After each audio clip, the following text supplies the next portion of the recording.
Welcome to the Outer Realm with Michelle, Desrochers, and Amelia Pisano. Airing live on the United Public Radio Network, 105.3 FM in New Orleans.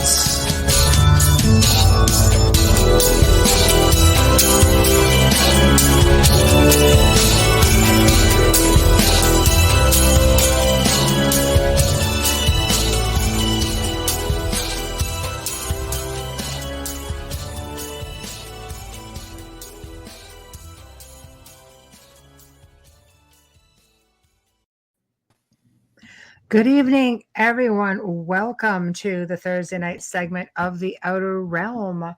We are broadcasting live via the International Public Radio right here on United Public Radio Network, 105.3 FM from, of course, the beautiful city of New Orleans. We are fully sponsored by the amazing folks over at Folgers Coffee who have been with us from day one. Also, Justin Snicker, aka Dr. Stick, the Sonic Surgeon. I love that. Anyway, what a handle. Award-winning composer of Halloween, horror, sci-fi, and dark wave electronic music. Perfect for this time of the year, of course, Halloween. And he is available on Bandcamp, Spotify, iTunes, Amazon, and most streaming platforms. So we thank him for his generous contribution to the show. And tonight, guys, we are flying solo again. Our guest has just gotten her power back and no internet, so we thought it might be fun to kind of do a Halloween Q&A, talk about pros and cons, because everybody thinks Halloween is woo, and it is. For some of us it's a year-round thing, but there are things to do, things not to do, and if you're going to do them, you should do them properly. So yeah, leave that right there. So that's about it. Good. How are you? I'm actually ready for next week to end because this continues on through the first week of November. This does not stop on Halloween because people are out at Halloween. They're investigating this week and it lands on a Sunday. So it couldn't be better for you, not for families. I think it's fantastic. It's a great time for families, and with it not having, hi Janie, not having to worry about the pandemic, more kids will be out there, which is really great, trick-or-treating, and parents don't have to rush home. But anyways, point being, we know that you're out there doing things and trying things, and yes, we know that you'll be contacting us for assistance. It's already starting. Actually, so Michelle's going to talk about what you should and shouldn't do so you don't need to contact her. Just saying. It's already starting. I've already been getting, messages and emails, and some of it's from like investigators also. And it's just like, well, you guys should kind of know what you're doing. And why am I hearing from you guys? Yeah. And a different, of course, when they have somebody that they're, I mean, there are some great people out there who are just like, yeah, it's not my thing. I'm not really versed in this. So they'll put it off, and I'm happy to do it. But when you have researchers who are going to locations and they're not, taking proper care, and they're coming back with attachments of their own, it's like, A, what are you doing? Or B, it's just an extra hot zone. You didn't expect it. I don't know. But I'm really more concerned about people this time of year who, I mean, let's face it, we all get into the mindset of Halloween. We want to go out. We want to experience everything. And there's places that open up, for investigations or tours. There's a lot of private, or public tours that you can go on. I always highly recommend when people want to dabble a little bit in the paranormal or just sort of dip their toe, they're not quite sure what to expect, because I've done a lot of tours and events, and I think it's great. I say, connect up with people of like minds, get yourself into somewhat of a controlled environment with somebody who's sort of leading the way and directing you what to do. I mean, there are some people who are better at it out there than others. And, if they do it right, they're going to, tell you a little bit about maybe how to protect yourself or how to ground yourself or what to expect on the tour. It's not just, hey, let's just walk about and see what happens, But unfortunately, people don't always either pay attention or they like going into places on their own and they really don't know what they're doing. You have parents who really want to do something with the kids, and some places aren't really child friendly. Well, there's a lot of reasons for that too. Hmm. I'm not one in particular who thinks children should be at an investigation, but some people, your child, and they'll say, what? Folgers. Yeah, I did it when you mentioned it. I know. I'm always so busy. Blah blah blah. Oh, no, I left it up when you mentioned it No, because for I me. saw it. Yeah. But I, I don't know. Like I've heard people say, "Oh, but Amelia, I know my kid, and they really know it, and they're really." I know adults that really know it and are really mature and can't Right. handle it. You have to think of the worst case scenario and then picture that with your child. Is that Mm. something that you want to risk? It doesn't mean it's going to happen. Absolutely not. But there is a chance, depending on where you are, what's happening, what you're doing, Well, how kids are you're magnets. They communicating. see everything. They So see everything they're, and they're walking mm, beacons of light, mm. and I don't know, with children I'm very, very protective, but adults is a different story. They're making their own decisions. A child can't make a decision to vote at 12 years old. Why would you put them in an abandoned building or something that might have a malevolent infestation? I don't Well, see that being smart or wise, playing devil's actually. advocate, though, just because a place is abandoned doesn't make it haunted. This is No. a really big thing. It's different if you're getting into urban exploring, like that's sort of a different cup of tea. But not that you should be breaking into places and doing it, just saying. I'm not advocating that at all. But there No. are some places that, you know, when I would do tours or events, people would ask me, is this okay for families? I would say yes, because I make it okay for families. I would have Yeah, people say, can you come to, my child's birthday? And I thought this is really cool, or, can we host a birthday party, and would you do a child friendly version of a tour? I said, that's yes. different. Yeah, it was very, Hi, very Dolly. controlled. Hey, Yeah, Dolly, but sometimes that's people get different. wrapped up in the whole Halloween thing, and I am usually again all for it. Now, there are places that are, let's say, fabricated haunted houses. Wayne used to do them, like, I love amazing. those, and I'll go Oh, to they're one where I have fun. to sign a release because Yeah.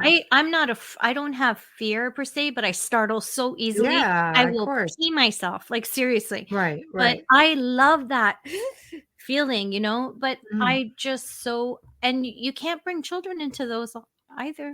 There's 18 and up on a lot Yeah. of those. Never it'll come out, just not be right again. But Yeah. no, but Well, I like to know that there's an exit at one level. That's all. hey, Billy. No, for sure. But Yeah. again, you're falling into the whole Halloween thing. And sometimes people go out on their own and they're like, okay, we're going to go look for ghosts. The veil is thinner. Well, it's a theory for sure. We know things amp up a little bit. Absolutely. I know because I'm getting more messages. I'm thinking, all right, that's a Mm. little bit different. Hey, Corinne. And Hi, it's Corinne. almost like, people like to throw caution to the wind this time of year, whereas maybe not any other time of the year. They might go into the same locations, but for some reason, Halloween, it's like, no, it's a free for all. Let's just do it. And what can potentially happen? Well, if you're wide open to it and you're not taking proper precautions, or you're going to locations that were normally, let's say they're not normally open to the public any other time of year, but they open up for October to bring people in, especially, the week of Halloween. And, you know, you're heading in there, you're not really thinking about it. Some people don't even really expect to get an experience, and Yeah. they walk out with more than they bargained for. I think a lot of places people go, sorry, let me start that again because like I got brain fog today. It's been a crazy week. It feels like it's felt like Sunday for me all bloody week. Right. But anyways, I think the most popular place that people will go and perhaps take their children more often than not is to cemeteries at night, the older cemeteries, and Mm. try that whole spook factor. And I think, you know, you probably have a better chance. Things do happen at older cemeteries, and I think you should go in there with a great amount of respect, first of all, and that's a whole other segment. But to start off with, I think that's okay. It's safe in the physical sense because abandoned places can be very dangerous. You can fall through the floors, things can fall on you. There's a reason. But if for me, when I was saying I don't believe in taking young children, is when it's something that is malevolent, has a history of malevolence. If it's, It's a little bit different for me because I feel like there's so many things you don't need your child to see. We always speak Hey, of, Joshua. Hey, hi, Amy. Joshua. Hi, Amy. Mhm. Hi, Billy. I think that we don't want them to see violence. We don't want to see them all this stuff. We don't want them to see history, yet we're going to take them into something that has a history of demonic But infestation. It's like, you don't always know that no, I'm either. saying if you So, see something that is yeah, I commercialized mean, that I think way. it's up to people to have due diligence and common sense. It's like, no, Yeah. let's not take the kids there. It's like I can't tell you how many parents have thought, oh, because they don't believe in it, so they don't think anything of taking their kids there and buying them all this equipment. And yeah, have some fun. Nothing's going to happen. And then, hey, Melanie, and then stuff happens. Yes. Like I Yeah. remember when I was doing the tours and the events up at Casa Loma, a lot of children did it. I That's a designed the different entire location. program. Beautiful. Yeah. I designed the entire program to be family friendly for all ages. Mhm. And I remember this cutest little girl who had seen me on television. And I thought, what are you, like 6? What are you watching? And she came 2 different times a year apart. Her mother brought her, and she sort of, came to me and she goes, "Oh, she's seen you on," because I've actually consulted and done like children's shows also.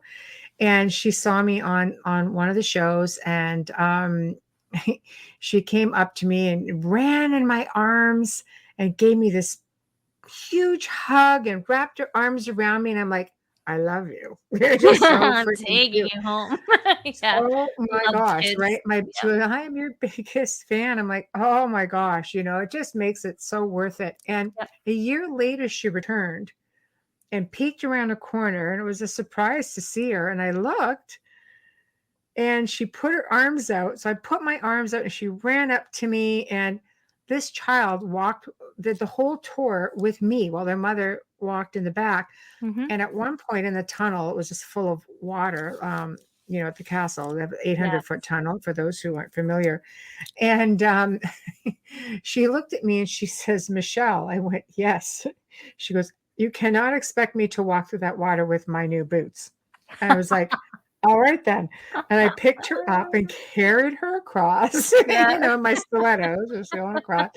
And it was just a lot of fun. And so you can go places, and you Yeah. can have a lot of fun, healthy fun, Yep, but you have but to look for it. That's all I'm saying. I'm not saying don't do it. yeah, I wish there absolutely. was more family-friendly programs like that Yeah. because I don't think that you should dismiss a child's interest in the paranormal. There's so many reasons for it. We don't know Well, they if see they're gifted, stuff. if they're Yeah, bad, yeah, if they're old exactly. souls or they're living a past life. Exactly. You could be healing some trauma and not even realize that. It's true. Again, another show. But Yeah. Yeah. um, I just believe that if it's 18 and up, don't try and sneak your 13 or 15-year-old because you think they're more mature. I don't think you should do that. There's a reason why. There's many reasons why. It's not even just that. It could just be dangerous. It could just be a Mhm. legality issue, an insurance issue. Don't Cemeteries please too, don't though. push it. Don't sell it short. When Cemeteries, when yeah. when when we did a ghost tour, we had permission from the cemetery and the church that was on that property to do tours there. You Mhm. can't just go roaming around in it. Believe it or not, there are some cities and municipalities that actually monitor that stuff. They don't like it because of vandalism. There's a lot Yeah, of places that get vandalized. I remember doing so an sad. article for a magazine called Ghost Magazine a long time ago, and I come across an abandoned cemetery that had been vandalized, and literally the forest grew right up through it. You could walk through the forest and you would walk into a big headstone. Like, it was unbelievable. And so Nice. I sent all my pictures in for them because they were doing a really big article, and I thought, oh, I'd be happy to do that, but it's not all like that. It really isn't all like that. And some locations are geared to families, some aren't. We've established that. So if it's not, then you have to think to yourself, okay, it could potentially even be dangerous for you. People, they just don't think it can happen. I've seen all kinds of stuff happen. And for God's sakes, do not bring something back from certain locations. You should not bring certain things back from really Oh haunted my locations. gosh, Sometimes I get no. real ornery about stuff like that. And I That's wrong. cannot tell you how many people I've helped through the years who have brought something back with them from a haunted location. Even churches, don't bring them back from these old churches. I know people that have stones from churches. Like, I mean, like stones. I'm like, what are you doing? That's part of the building. That's part of Yeah, the it shouldn't history. be Like, like, yeah. yeah, you should be leaving Treat that. everything No, with I did respect. this Yeah, and I did that. Oh, I don't care about your yeah, safety. My concern is all right. about what you took from the people, Yeah, But I'm always going to speak up for the spirits first. But anyways, I right. just and you have to know there's a reason even with the fabricated haunted houses. There's a reason for those waivers because if you have any health condition, you could have a stroke or a heart attack just by being startled. Okay, So so keep what? that in mind as well. So you're dealing with, like, Wayne and I were talking about this because I'd like to actually do a show based on the differences, and I think we might do it down the road sometime. Between a real haunted house and a fabricated haunted house, because you have that fear factor, but they're a little bit different. Startle. So yeah, I mean, when you have something that's designed to instill the fear factor, you kind of expect it that something's going to come around from some corner and wait for it. It's going to happen. But when you're in a real haunted house, and this one's no different. This is not a malevolent haunted house. No. But there have been times through the years where I walk into a room and the door swings open in front of me. It's like, Yeah, you're startled. I It's did startled. not It's expect that to different than happen. yeah. The And startle factor. your home would be perfect for a family-friendly experience because we do know what exists there and we know what is like it makes a big difference, right? Okay, I Exactly. see question. I need Yeah. the glasses because this is an old lady here. Mm. Joshua, what about a family cemetery, especially one that your family is connected to? Are you psychic? Because I was just going to say that. I was just going to ask Michelle. You must be psychic, Joshua.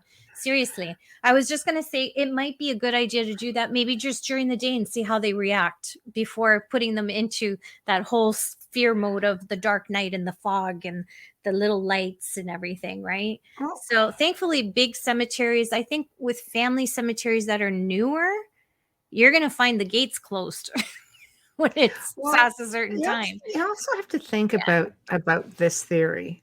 Um, I've often had people say to me, "Why don't we see newer spirits?"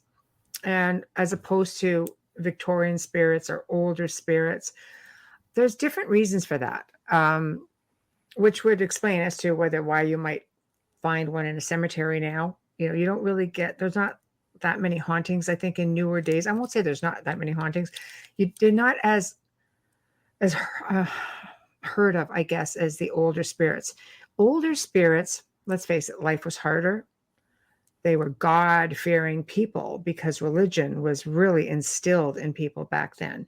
We didn't have the education with respect to, let's say, internet or miles of books available to all these communities that could explain things like this going on. You had the family secret. We all grew up with that. The family secret. Don't tell Uh, anybody. I think we're all nut jobs, right? So it's like, yeah. okay, hey, Richard. Hi, But Richard. things happened. So nowadays you do have the internet, you do have television shows, you do have documentaries. There's more at hand for people to be educated in this sort of thing. Mhm. And I think even religious institutions, churches, organizations are a little bit more open about stuff like this now than they were then. So they'll talk about it a little bit more. People are not as God-fearing as they were back in the day. So let's get back to the family cemetery. If you have a lot of newer people in there, it's possible that, again, they're just not going to react the same way. Number one. Number two, why would you just hang out with your body? What you usually find in cemeteries, and some of the ones that I have come across because of the tours, we had people who were looking for their significant others there, thinking they were going to find them. And sometimes it's because the land predates the cemetery, or the land may have been donated by a certain family. So there's a bit of a connection there.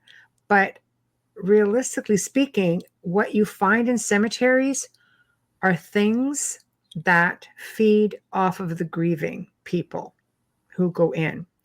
So you usually have interdimensional beings, maybe demonics, maybe things like that, malevolent beings that want to feed off of that energy. Because people go there to grieve. They go there to spend time with their loved ones. Spirits on average can go anywhere they want. So if they're going to hang around the body, they're usually going to do it because they don't realize they're dead. And in some cases, trying to get back in. After a while, it's kind of like, okay, it's in the ground. I can't get in there. And they start putting two and two together. If they're ascended, they're not going to go back.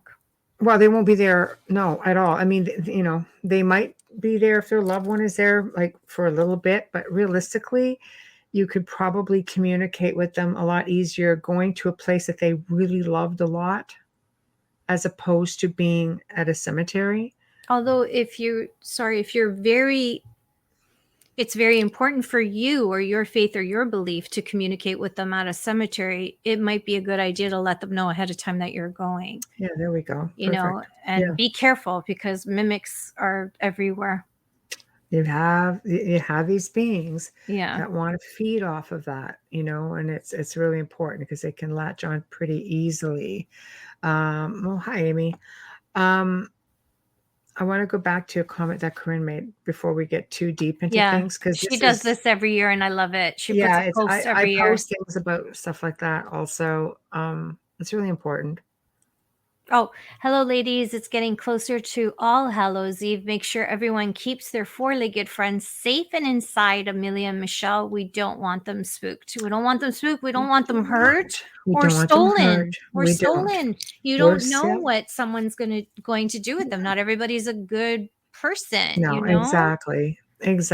So do you get some people who get a little bit weird and they want to use your cat as a sacrifice? So be aware, especially black cats. Stop it. Oh, with the black cats. Yeah, honestly, they need to. They're so beautiful. Really, stop. They are. Stop it. I'm just gonna say that. I had a Persian when I was younger. Yeah, just stop. Please stop. Lots of black cats. So stop it with the black cats. I'm more afraid of Faye than I think you and me both, Joshua. We are really connected, man. You and me both. Yeah. They're very aggressive. I've had one experience only, and it was a flash, and I had to second guess what I saw, and I never want to see it again. That's all I'm saying. I never want to see it again. And it was like right in front of me at the Mount Hope Airport. Never want to see that again. Yeah. No. It was supposed to be there for a lesson with one of my mentors, and it was all on Faye, Jinn, all those kinds of things. He's very, very well versed. He's incredible. And we were there, and he thought, well, we're the best and safest place for you, because I was actually under psychic attack at the time by someone. And I won't give names because you'll all know this person. But anyways, no drama. So anyways, it's long past, long gone. Everything's healed. But anyways, I was under psychic attack. And the best place, he said, to be was where there was EMF groundings for planes, because nothing could penetrate through, which was true, which was absolutely true. Mm-hmm. So anyways, yes. Yes. Yeah, it's always fun when somebody doesn't like you and they're also psychic. It's a lot of fun. You're welcome, Corinne. Let me tell you though, when you can move energy, it's not hard to shove it back. And I know how to do that, but you want to stick it to them pretty good. You do, but you pay a price as well. So I try to stay away from that. But I'm going to tell you, if you're really loud in a restaurant, you do not want to be sitting anywhere near me. Hi, Bradley. You do not want to be sitting anywhere near me. You're going to be leaving really early. Mm. Bradley says, hello again. Hello again, Bradley. Have Bradley. you ever heard of a keeper spirit of a cemetery and a spirit that oversees the whole cemetery? Yes, when you were on. You told Yes. us about that, but we'll talk about that again. Yeah, not just cemeteries. There's a lot of locations like that, watchers Mhm. of all types. It's interesting though. They Makes have you them at wonder why. Battlefield Park, Stony Creek. Mhm. I've seen a lot of Different different places. Yeah, guardian different types, entrances there. but they're not always spirits. Botanical Gardens has them too. Mm. Royal Botanical Gardens has them. And a horse. Just so you know. There's a horse buried there too. I saw a horse there once, but I'm pretty sure it was real. Right. Well, there's a horse actually buried at the Royal Botanical Oh, Gardens. really? Yeah, because the family that owned that whole land, he was a racehorse. He died. He made them all kinds of money. Oh, So they buried him. There's a huge headstone there. how They buried him beautiful. there in honor of Beautiful. because of him was this land and the donation of the RBG in Burlington. Beautiful. People, you guys could go check it out. And it is haunted. Yes, it is. Ooh, I've been to a haunted. few things there. You know what else is haunted and I never knew? I went on a school trip with my daughter when she was little for Christmas at Dundurn Castle, and I was like, what in the F is going on in here? I I know, didn't think Dundurn anything of Castle. it because it's so small. I was I like, know. but it's so funny because people who live here, when I moved here from Toronto, would always say, oh, it's like Toronto's Castleloma. No, it's It's not. really small, but you know what?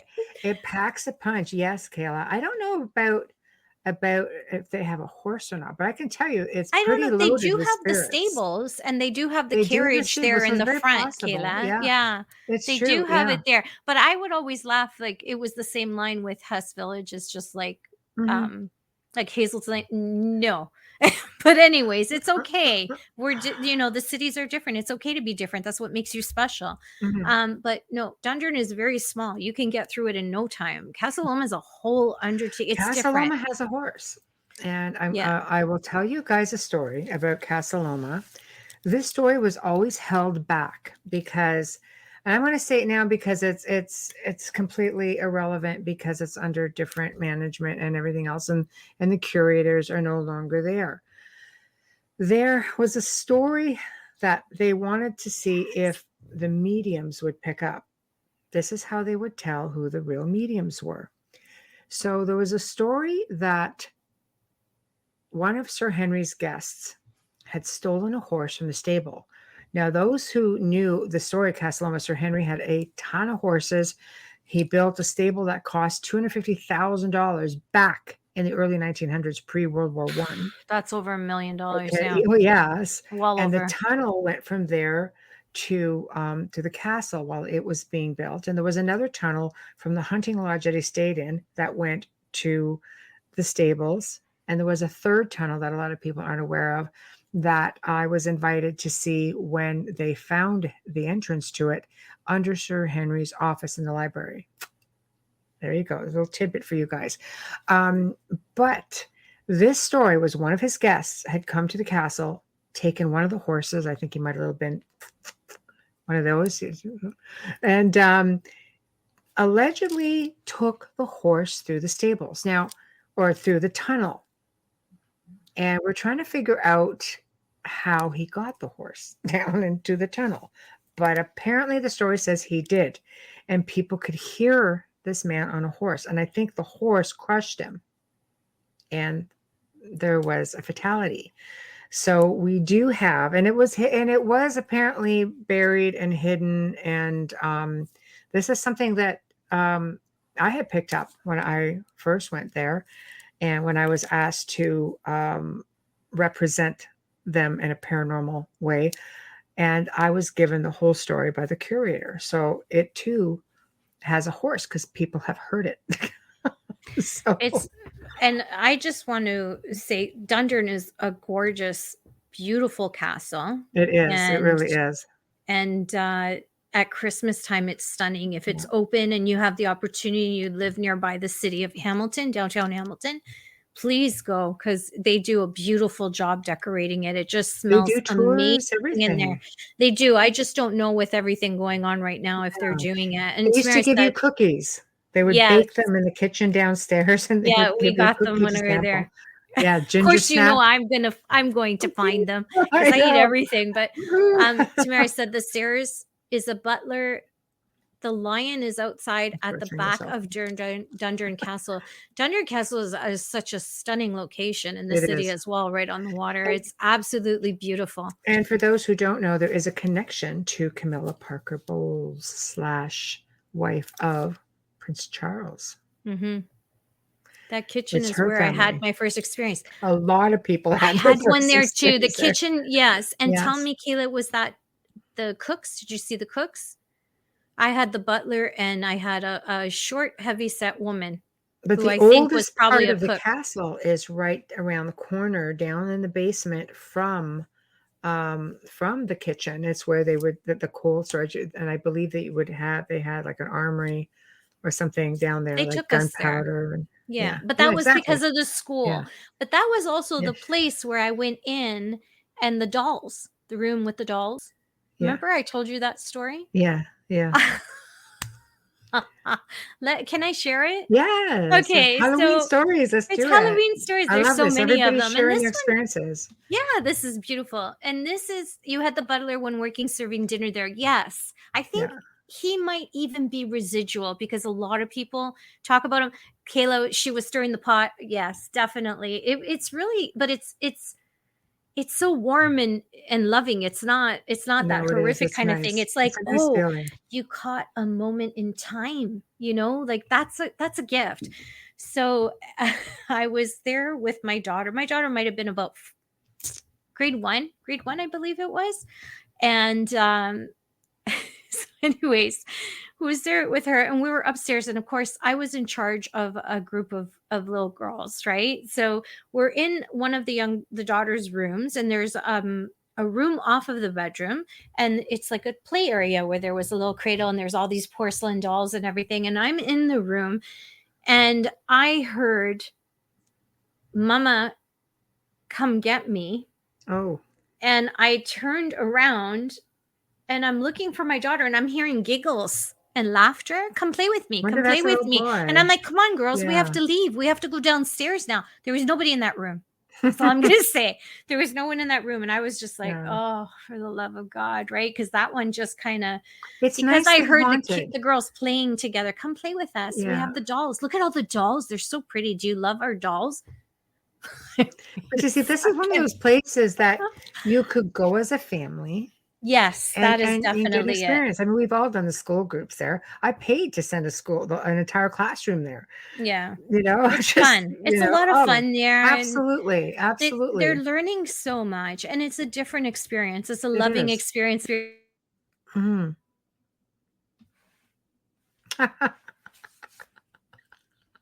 Figures right in the middle. It's like, what? Okay. No, it's true. It is a Right? really pleasantly haunted location. Casa Loma, well, they don't like Yeah. to talk about it too much anymore. They try to just pretend it doesn't exist, but it exists. Yeah. Thousands and thousands and thousands of people have had experiences there. You can't discount it, but there are two examples of places that you can go any time of the year, Mhm. not specifically for haunted stuff, but you could go and have an experience. Oh, go at Christmas. It's stunning. Here's Both something people locations. don't realize: across from Casa Loma, over 300 people were hung. So sometimes brides, and this is what I was told from somebody who was working at Casa Loma who knew what I did. Sometimes brides will go there to have pictures taken, looking all nice with your wedding party. You got a hanging guy behind you. That has happened a few times. One of them, I think, even I don't think it hit the newspaper. There was a different one that hit the newspaper of a woman looking out the window right at the front door, and she was captured in the picture. But there have been a couple that had a hanging guy because across the street, there were over 300 hangings at one point. Oh, there's so many haunted places here. Oh gosh, yeah. I've been to All right. Ruth Haven. I've been. It's a great place.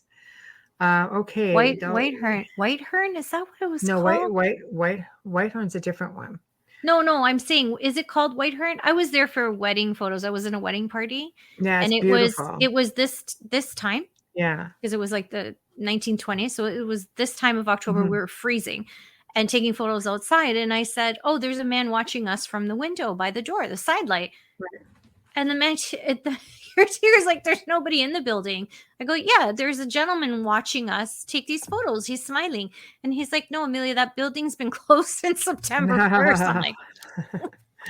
Nice. But I thought it was pretty cool. Okay, let me catch up with all these comments. So Dolly said, my weird demon experience was a rainy night on way home from an army base, and an all black gargoyle thing Ah. jumped from the tree branch and I lost it. Where is it? Jumped and hit my windshield. I slammed brakes. It slid off. I hit the gas and ran over it. Ooh. Did you do any damage to your car? Yeah. Oh, wow. You know what? I've heard gargoyle stories in cemeteries. On one of the tours that I did in front of one of the stories, because I met someone who was on that specific tour. I wasn't. An entire tour of about 30 people watched a large being that looked like a gargoyle with wings scale the side of a 3-story house. Ugh. And I'm like, pictures? Anybody get pictures? Yeah, that would be startling. I think they probably were like, yeah, I could see that. I could see that. So gargoyles are definitely a thing, and clearly, but it's kind of cool when people, who see them physically. I think it's like amazing. Yeah. Okay, here's one for Bradley. Okay. Bradley says, had a lady call me not too long ago from Inverness, Scotland. Stunning. Oh, She it's had beautiful. problems. I love it. She had problems with poltergeist activities and voices. Don't scroll up. At her son's home. Come to find out through research, the place dates back to the mid 1700s. It was a pub and rooming house where when the ones that worked on sailing ships stayed, but sometimes never leave and disappear. I've been invited to come investigate. You need to go. I'll go with you. Yeah, there we go. Oh, I love Inverness. I'll go with you. Inverness is a very unique place. It's tons of history. You have to go through it to get to the Isle of Skye. It's very quiet. I mean, quiet. By the time like 8 or 9 o'clock at night they roll up the sidewalks. You're kind of like, but it's freaking beautiful. It's beautiful. And it's really haunted. I walk the streets. It sounds really bad. I walk the streets of Inverness at night. The streets and the corners. I did. But honestly, you understand what she means, right? Hi, Michael. Right? Yeah. Michael's on with us. Hey, Michael. Michael, our colleague. Michael. He was on just before us. That's right. News. That's right. Joshua, question. Have you ever been to a castle that your family is connected to? I'll let Michelle take that one. Well, I haven't. I've been to a lot of castles. I've not been to any that my family. I've had family who have been connected to castles in France, northern France. I haven't been to the specific town where it is, though. But I've been to a lot of haunted castles. My family built cathedrals. I haven't been there yet either. Yeah. And my family were nice. So they were part of the court and things like that. It was really interesting. I have to check my mom's side with that whole Brown thing. But anyways, pretty cool. They hung people at the stables, which is now the graveyard across from Dundurn. Yep. Yeah, that's right. Yeah. It's hard to believe. Like, it's so sad when they just start splitting things up. You go to Europe, you don't see that at all. Everything is very, very intact. They treat their history a lot different than we do here. Ghosts and all. They're very welcoming. They're very welcoming. It's just amazing, But again, you have to be respectful when you go to these places because these things know it. Bucket list is Edinburgh Vaults. I've done the Edinburgh Vaults. Edinburgh. Scotsman would kill you with that. Edinburgh. I say Edinburgh, and a friend of mine just like corrects me every single time. I'm like, I'm Canadian, right? I'm going to say it Edinburgh but it's Edinburgh. I love Edinburgh. it. Yes, the vaults. Yeah, The vaults definitely. are All of Scotland is a bucket list for me. the vaults are really interesting. They're in the old part of what was called the Royal Mile, and it was literally a square mile, and it's got a really sad story to it, and it's really they're so haunted down there. It's unbelievable. I'd be surprised if you didn't have an experience. But as you come in and around that area and you start to look at some of the buildings, they're actually, if you look real close, they're made with human bones, Ugh. all That mixed was in with the common then, stones. wasn't And it, though? they would, I can't even tell you some of the stories that we found out. They have a really great tour that we did, that were part of the vaults and part of the cemetery, and all within the Royal Mile. It's I can't even believe people live that way, to be honest. Over the noon. Oh, hi, Christine.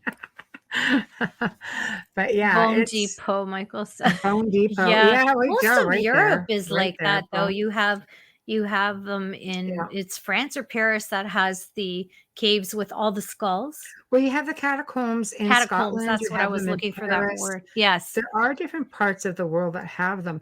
What people have Romania to has them as remember. well. I saw it today There's on a bone History Channel. church as well, Yes, I right? saw that today. You have to realize something about Europe, that cities were built over top of ancient cities also. So it's not uncommon. You have miles and miles and miles of tunnels underground, or it's not uncommon to they excavate everywhere, because next thing you know, you're on top of a whole other building.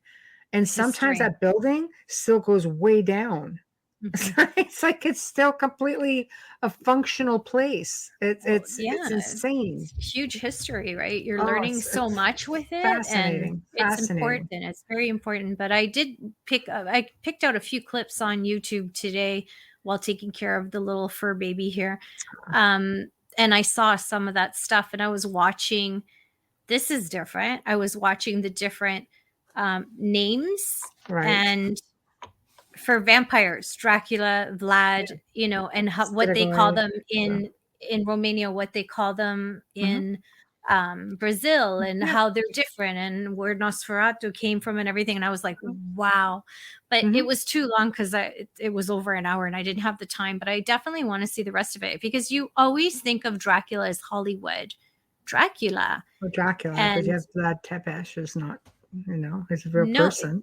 That's a different story. But I'm saying the way Hollywood did it, just like Frankenstein and stuff like that, Yeah.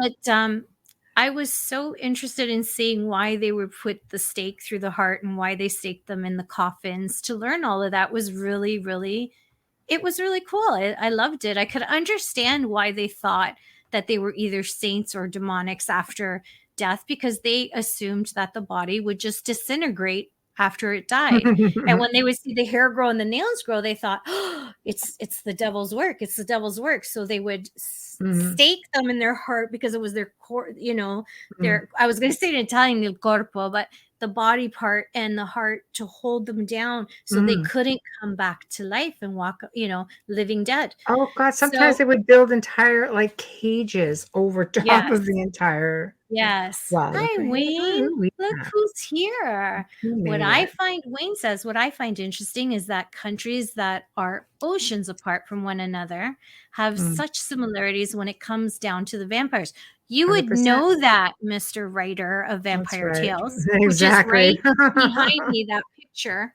Exactly. We've got to give him a plug, Michelle. You got to give him a plug. Yeah, well, you can only get. It's really hard. You'd almost have to contact me now, because he doesn't even have the website, and he's not on social media. But the Vampire Tales, gotta look that stuff up. Oh my it's gosh, historical fiction, and you've never read anything like it. Let me tell you, it's hard to put down. So start early. Google it. Yeah, absolutely. Yeah, Wayne Mallow. Only get it here. That's amazing it. Series, and like I said, we do. He did come on the show. He did come on the show Yes. at one point. We almost have to do when it we again started. sometime. Yes, that's right. Yes. whole different cup of tea now, let me tell you what. Oh, But it's wow. true. I What a think a great lot of things are miles, oceans apart in similarities and vampires and other folklore. So here's something for you guys.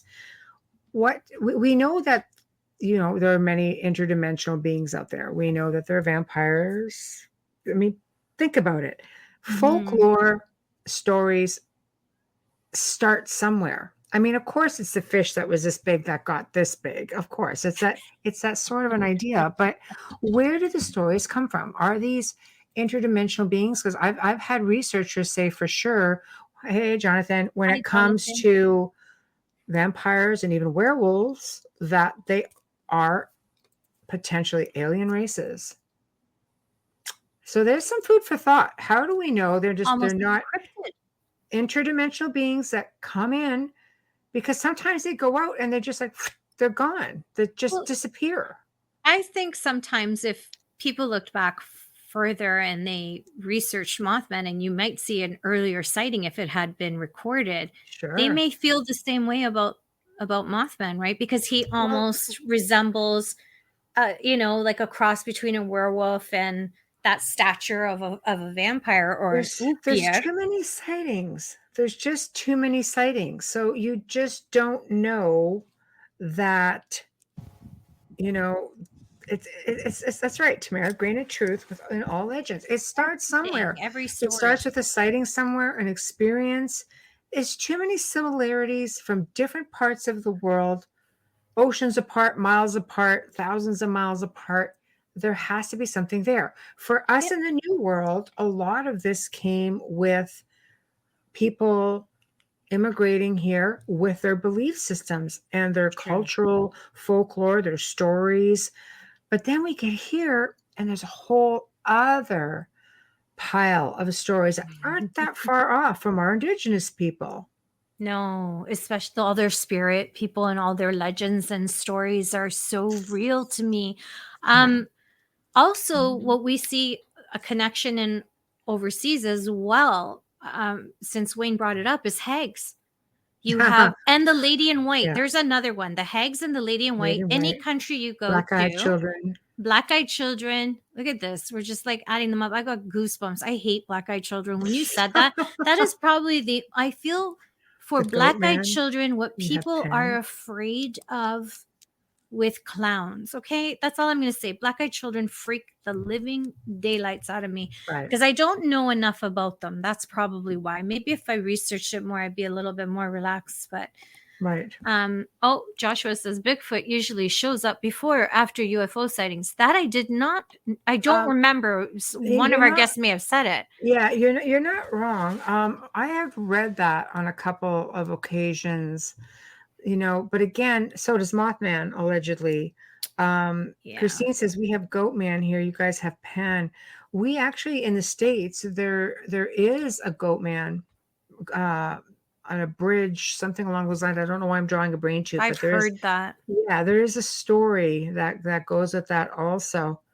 Don't get me started on hags. They They love love me. me. They love me too. I'm And I ain't talking talking grannies. about grannies. They love me too, Jonathan. Just saying. Well, let's talk I've about had too many hags. experiences with hags. Oh, Hags, you're getting into the hag syndrome where people feel like they get the pressure on their chest while no, they that I sleep at haven't night, had. like a sleep paralysis. Some people attribute that to hags, paranormally speaking. Some people attributed that to abductions, sleep Mhm. paralysis.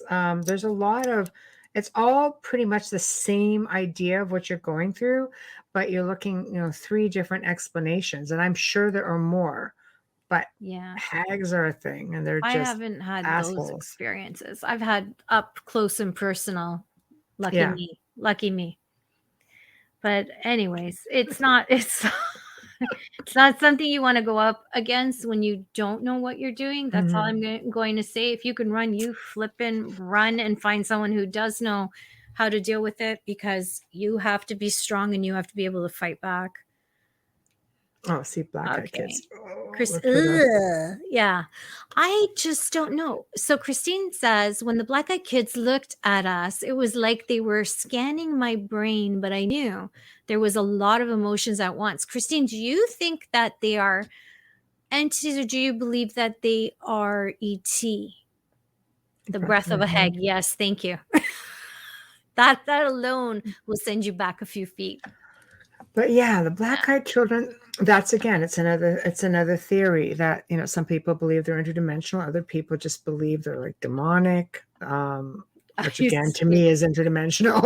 But I used don't to know. make the joke that Men in Black had children with the women in black. It was just stupid because I couldn't deal with it. I had a lot of trouble when I first got into this and started learning about black-eyed children. I think because I've had nightmares as a child where children had no eyes. So to me, there's, Black eyes, yeah. you don't see the eyes. And I'm positive I still have drawings from when I was a child that of children without eyes. The ones we saw were hybrids walking past us. Being paraded. Actually. So Really? describe them then, hybrids. What do you mean by that? Yeah, describe what and being what they look like. paraded. Why would they be paraded? I'm just curious. I'm not questioning you. No, I mean, we're sharing stories here tonight. Yeah. So this is a new one I'm for loving me. So yeah, so much. I really love talking to you guys. Yeah. Hag. I had to remove a hag in my father's home. Okay, 1 second. See, here on Earth. Okay, here on Earth. Gathering. One of those places. Just one of those places. Latter-day Saints gathering. Just one of the. Oh. Yes. Well, that sounds ET to me. I'm kidding. I don't know what it is. Bradley says on the East Coast here, folks see the ghost ship. Oh, yes. There's something else. That's not the Dutchman. Dutchman shows up all over the place. A lot in Cabo San Lucas. But yes, so Bradley says on the East Coast here, folks see the ghost ship, but mostly on foggy nights. So I'm using a fog machine in a location with a grid light, see if it works. I have a lighthouse 2 minutes away to try. Bradley, like I'm visiting, I'm just telling you, as soon as I can get over that sign, seriously, you sound like a lot of fun. It is fascinating, and I think when you're near large bodies of water as well, and he's on the ocean, I think it just amplifies. Hey, Sarah, it just amplifies energy. You know what I mean? It just Sarah, you got this, girls. Thank you, Sarah. Jonathan Silva says, Tamara says St. Lawrence is the ghost ship. Thank you. That makes total sense since it starts there. It makes sense. Jonathan Silva says, I was walking near my street. I feel like I should do this in a different voice now. I was walking near my street. This young girl pointed at me and said to her mom, I almost said man, Mommy, look, who's that lady? The mom said, no, honey, that's a man. The girl was freaked out and was looking right above my shoulder. They keep coming back and my guides deal with them. By the way, Amelia, thanks for the recommendation of Midnight Mass. I really like, you're welcome. There we go. Yeah. So, that was a great show, Midnight Mass. Yep. Yeah. It was only a few episodes, but it was so good. It really opened your eyes to different things. I think it's only 3 episodes. If you remember, Jonathan, let us know. I can't remember because I saw it a while back. Christine says, we were at a big meeting. We were saying, this is back to the black-eyed children. We were at a big meeting. We were standing back watching when these kids were walked past us and they stopped to talk to the people standing next to us, and it was on purpose. Baby, big head, black eyes, very powerful girl, about 7 years old, looked Asian, but her black eyes went further around across her face and pale skin, real life. See, that sounds ET. That to me, I was just going to say, and I don't even know much about that. That sounds almost gray like ET, but those are lenses, right? Oh, wow, Jonathan, 7 episodes, 1 hour each. Did I do that? I think I did that in one day. Wow. Okay. I get in my funks and I go through those binges. And Michelle. Hi, Michelle. Millians. Hey, Michelle. Love her name. Millians. Okay. Joshua says, when we were children, this lady in white would play with us and let us sing with her. Oh, with Lady her. in White is such a big one. Right. Everywhere, no matter where you go. I heard stories of Lady in White in Italy as well. Yes, everybody's got one. This is one of the big things in the paranormal where people say, you know what, come on, everybody's got a Lady in White. Yeah, but just we the all thing. have different fairy tales as well, and Yeah. most countries have demons, and why do they see them the same way if they didn't even know each other hundreds and Mm. hundreds of years ago? It's any of these beings, Yeah, you know. I mean, absolutely. a gray is a gray, tall, short. So Yes. it's, you know. Hold on here. Here we go. Bradley says we have the highest and lowest tides in the world and home to the world's second largest Mm. whirlpool, the original Black Pearl Lake form. The movie is Oh, sunk here in St. Andrews Bay, 5 minutes away. Bradley, I'm really jealous. I Stop it. love that. I love Stop it. that. Stop That's it. Stop it. Michael. Michael Michael, says, you should be on here with you should be us. on. Just join us. Yeah, you That don't would have be to be in good. Can chat. you You do just come that? on. Just send it to him. When I was a young guy and when I was young, a guy in white would, if they're moving while I'm reading, I'm going to read it from here, would come down my street every night. He sold ice cream. Michael, you need to come on. Yeah, that's Jonathan Silva, awesome. why do you think hags keep attaching themselves to sensitive people? That's a question for Michelle. I don't know. With the sensitive people, hags will attach to basically anything. Anyone, right? Yeah, I don't think it's, I think sensitive people might pick up on them more. Sensitive people may or have that fear before someone who may not realize. So, you know, if you are you going with sensitive with abilities or sensitive as in like sensitive, you know, emotionally sensitive. Either way, Yeah. it's like anything. It's your target, you know. That's just to go back on the story that I told you that, I had this hag at my father's house. The first person who saw it was my great nephew, and he was only a few years old. Right, there we go. Yeah, the He asked abilities. me, Dia, what's that? Why is there a lady in the basement? And I just went, what? And I, put him upstairs and went down. But I always sensed something heavy in there, that feeling of doom when you go into a certain place. But it's gone. Oh, hello from the world of Twitch. You are Oh, awesome. Thank you. Greetings hello. from Brazil. Thank you for Good joining night, us. witches. Greetings from Yeah. Brazil. I wish I was a witch. Yeah. A witch I would be. Yeah. I would never tell. Yeah. Oh my gosh. Thank you. Yeah, that's awesome. God, I've never seen it, but feel Yeah. it very heavily. Be grateful you can't see it. And when you can smell it, you'd be really, it's intense. Mhm. It's intense. They're very strong, but I feel that if you hold your ground like anything, Absolutely. I think again, when you're sensitive, you just, you know, if you're, it depends. You can be yeah, sensitive and be pretty darn my childhood hocus pocus. hocus pocus, I know, I love that show. One little of my witchy poo. favorites. Yeah. I think if you're sensitive, it doesn't mean that you're, you know, that you're easily frightened. But I think a lot No. of people, you just see it coming, you get on edge, and like any other malevolent entity, they will feed off that and take full advantage of it. Hmm. You're, I think what helped me was because I was so angry that it directed and showed itself to Luca that mm, anger just took over and I went at it and didn't stand down. I wasn't mm, I couldn't. I was so upset.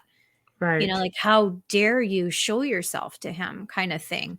Like I've Yeah, been poking and prodding you for weeks and nothing. mhm. But No, I've smelt other stuff. Not it's sure if it was true. that copper wires burning and sulfur.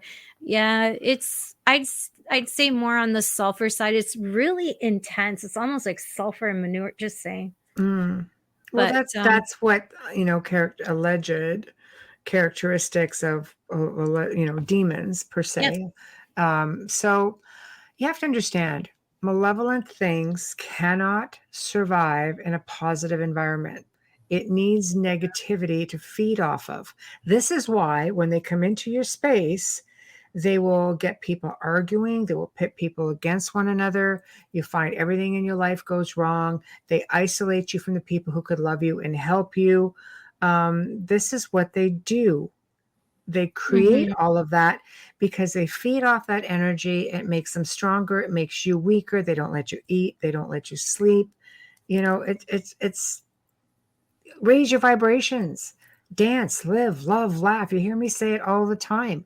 Open some windows, go outside, ground, walk in nature, laugh a lot, watch a funny movie. Just raise the vibration, change the frequency. You'll find that it's just not that easy for them to survive. It's mindset. Oh, Acknowledgement is absolutely. empowerment. Acknowledge them, give it to them, give them that fear factor. They have you. Don't give it to them. Ultimately, you win. I've seen people clear their own houses just by communicating, where we communicate back and forth, and you just change the mindset. It really does work. Gosh, I had to do my own house. The priest wouldn't. Yeah, there you go. Right. So, Came no, into the entrance and, hey, I'll just hit the holy water from here. I'm like, don't you no. need to walk around the entire house? No. Really? Yes, So I ended up doing it myself with my mother on the phone, just there you saying. And then go. another time we ended up doing it on our own. Exactly. John says, yes, I was very negative at that time, raised my vibrations since then, and the hags don't come back anymore. They I won't. wouldn't even acknowledge them or talk about them, to be honest with you, No. especially at this. Hello. I see you. Exactly. That's exactly what it is. Yeah, I've had I things see come you. in, and I've just like I I'm get not dealing I've with been you. growled at, and I just Yeah. I'm with by, and I walk by and I just start laughing. I've seen you It's scold like, them like children. Michelle will literally scold something malevolent like a child. And I'm just the first time I remember, now it's different. I'm so used to her doing that. But the first time I was like, did you just? Yeah. pretty So, much, yeah. Pretty. yeah. There's like miles of EVPs out there of me just getting growled at, and I'm just like, oh, is the baby having a bad day? That's Yeah. terrible. You know, Just like a child. Oh, I it's so just won't funny. give it to him. I just won't give it to him. It's that simple. Or I get growled at and I start laughing. I'm like, I know, But it's you know what you're terrible. doing because you have experience. I wouldn't recommend doing that, but It doesn't mean to a point, that it yeah. doesn't make me nervous. It just means No, that I will not she empower is the queen of the dark realm, not just the dark it. realm. I just don't give it to him. And I have been really successful in dealing with them because of how I deal with them. Yeah, exactly. And Bradley's got a great point. He said, don't feed a stray cat, it'll come back and or just stay. Protect your home, protect your family, doing the paranormal stuff. You have to. You Yeah. have to, exactly. Yeah. Darling, it's the way to handle them. It is. Absolutely. And I Christine, I hear myself talking to myself and then catching the myself queen of doing the it. dark. Thank you, thank you. My head's gonna start going. Yeah, it's So Queen of the Dark yeah, Realm. yeah. And Is it we've like that got. I hear realm? myself talking to myself and then catching. Oh my Yeah, gosh. I read that. All right, sorry. I'm It's just okay. behind the fact. Somebody's I'm texting me. It's like, sticking are to you my kidding me right now? Because we oh, don't know I have a show to run, right? since you said that, I just want to put out there, I'm getting a few messages in Messenger. I am not checking those messages. If you're okay to wait. If not, come into the chat room if it's part of the show because I can't change my page. Just letting you know because I'm seeing flashes, names who messaged me and I can't respond. We don't So do yeah, messenger, guys. We have 8 no. different places that you can Coming into one communicate with. spot and it's really hard to keep up when everybody starts Yeah. typing. Yeah, there So we yes, go. please. I Yeah. have a rule. Well, yes, Lots of not rules. not giving them attention. No, it's true. It's true. I I believe that's really a believe that. standard. You can't do what you do, Bradley, and give it attention. You'll have all of them going home with you, Yeah, it's you true. know. And It's true. we do have some people who investigate and continually bring things home. No, it's true. And again, it makes it really, really tough because sometimes even with a thought, next thing you know, it's like, oh, there's company. Or, I remember doing a box session at one time and some big growly thing came through and I got a little bit volatile as opposed to my being more bubbly about it. And it sat there in this growly voice and went, nice demon qualities. And I went, okay, switch back, switch back. I'm just having that kind of a day. But when a Yeah. demonic says, oh, nice demon qualities, you kind of got to go, What am I doing It wrong? was trying to get to you though, and it did, right? Well, no, In I a just sort of sense, not caught in that myself way. and I went, mean, in yeah, the no, like it yeah. made you realize, yeah. Well, sure. It's just like, oh, yay, one of us. No, not really. So, yeah, so I went back to scolding, and that was the end of the session. Oh, that is just too funny. Yeah. Yeah. I remember the fear I had of them before I met you. You know, I was just dealing with serial killers and Don't fear them. abductors of a different kind. Not anymore. Yeah, Not don't fear anymore. them. But I did before because I was unaware and not prepared and inexperienced. I mean, I Mhm. had my own demons to deal with in my life, but it's Mhm. one of those hindsight 2020 things, wasn't aware of it at the time. So Mhm. it's a little bit different, but when you're out there helping people, it's a whole other story. You Right. need to protect yourself. Hi, Zach. How was the Hey, game? Zach. Yeah, so No, for that's a sure. thing. That's a thing. Yeah, you have to be careful. Me too, Amelia. Kayla says Michelle empowered me. Yes, Thank you. she's good at that. Thank you. It's very important. And then once you have it set, and like Michelle says, your mindset is everything. It really is. If you're a victim, if you really believe you're a victim, you're a victim. If you really believe that, you're the edge, Yeah. you have the edge, you do have the edge. You have control. You Mhm. you're a very powerful individual. We are very powerful individuals, and we have more control than most people would think. So, Yes. Okay, and Christine says they are endless in trying, and it's an interesting game of tug of war. But I mm, grew pretty strong fast. Good for I you. agree. I It like is like that. I like Brad's comment. When I get growls, I say, "How dare you?" I get enough of that from my wife. How does your wife like that? Yeah. That Mhm. was cute.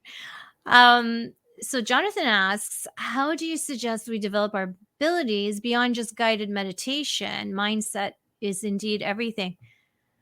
Grounding helps. You got to do that first. Meditation is great. You know what? If you really want to learn how to do a lot, like really, really open your abilities, go join the Spiritualist Church of Canada. And it's not because you're in Canada. It's not what you think. No, It's not at all like that. it's not a horror film. They teach you how to use your abilities. If you're a natural healer, they'll teach you how to do that too. They teach you how to communicate. They're unbelievable. If you go again, you've heard me speak about Lilydale. They'll do a lot of courses there and classes, and you can dip your toe in the water a little bit and see what works best for you. But Canada, the head office for them is in Burlington. um, I've known a lot of people who have done it. I've sent people there who have come First one back and is went, Stoney "Wow!" Creek. Some of the best mediums that I've No, always it's recommended. not like the Church of Midnight Mass. Sorry, Michelle. I just saw this comment. Great I show, but no. I've recommended people to go there. I met John Holland there, and he's a medium that I respect a lot. And he goes there and he teaches and he's done events there. Some really amazing mediums have gone there. So just I don't know, something to give a whirl. Otherwise, if you want to do it on your own, then, you know, I don't recommend meditating until you master grounding. No. So that's pretty much how it goes. Bradley's defending his comment now. He said she loves me. She's the best person to come into my life. Aw. Oh, that's Um, nice. absolutely. It's important, right? Joshua says, my friend saw a girl screaming and then she just appeared on him. Was the little girl a hag or mimic or what? No, not a hag. No. You know what? That could be anything because a little girl screaming and then disappearing can even be a residual, just traumatic event that you just happened to witness at that time. Or of course, it could be a mimic, right? Michelle? Yeah, I'm just listening. No, Yeah. and mimics will often mimic children. They'll often, you know, because people, let's face it, if you're in an area that's haunted and it's a child, you don't feel threatened. with No. children. People gravitate towards children on an average. They want to find out, communicate with them. Why are you here? How can I help you? That's a way in. You're inviting dialogue, and that's what they're waiting for. And it also, what could be happening is that the little girl who, if her spirit is there, could be screaming to scare you off because she's afraid. Mm-hmm. Oh So yeah, it could be either or. I've been at locations where I've had children basically say, "Run, run, hurry, hurry! He's coming, he's coming." We catch that on voice recording. We've caught that just with the naked ear, and it's just like, rush, rush, he's coming, he's coming. Just they're trying to warn you, So there's a lot of Yeah, it's there's a not lot of always the yeah. worst. Like, it's not always the worst thing. It's not always demonic. Mm. Well, it Okay, doesn't mean that Bradley's. there's not one there. No, I just want to just add to Jonathan's question, add to the answer. What I did is I found groups that were actually had integrity and worked with them. If you like to read pictures, photographs, or you want to work in that, there's a lot of credible ones out there. And also finding mentors in different strengths of what they do, whether it's sight, sound, whatever it is, touch, any of it, you find them and you can work with all of them. At one point I had 7 mentors. That's quite a bit, because one was an incredible medium, another one was a psychic, another one, it was, what's that called? I do it too. When you're touching, what is it? Ography. Oh my gosh, it's right on the tip of my tongue. Anyway, it's a gift where you can touch something and feel the vibration and the whole story comes in front of you. That's it. I can never remember the word, but I do have that ability, but I had to learn how to read it. So you can, if you have people around you that have different strengths, see if they don't mind mentoring you as well. Bradley says, here's one for you. I got 2 members that believe when you die, that is it. But then they go into an investigation with me looking for the opposite of what they believe. Still scratching my head on that one. Yeah, I keep scratching. I think it's because people, whether you believe or not, I really think people they look for answers. When it comes to mortality or immortality, you never stop searching. I think it's got to be a pretty uninteresting existence to think that there's nothing after the physical stops being. It's almost as though you're not giving any merit to your essence. The essence is energy; it moves on. So I've dealt with people who were diehard skeptics, atheists, and crossed over atheists who were just confused and didn't know what to do. And you run into them, and it's like, the first atheist I ever met in the spirit realm, I think I'd only been researching about 3 years. And, back then it was sort of like, well, you don't want to go on. You don't think that there's anything there. And it was a struggle to be able to convince him to go, because he kept seeing the light and it just scared him. He didn't know what it was. He didn't believe in it.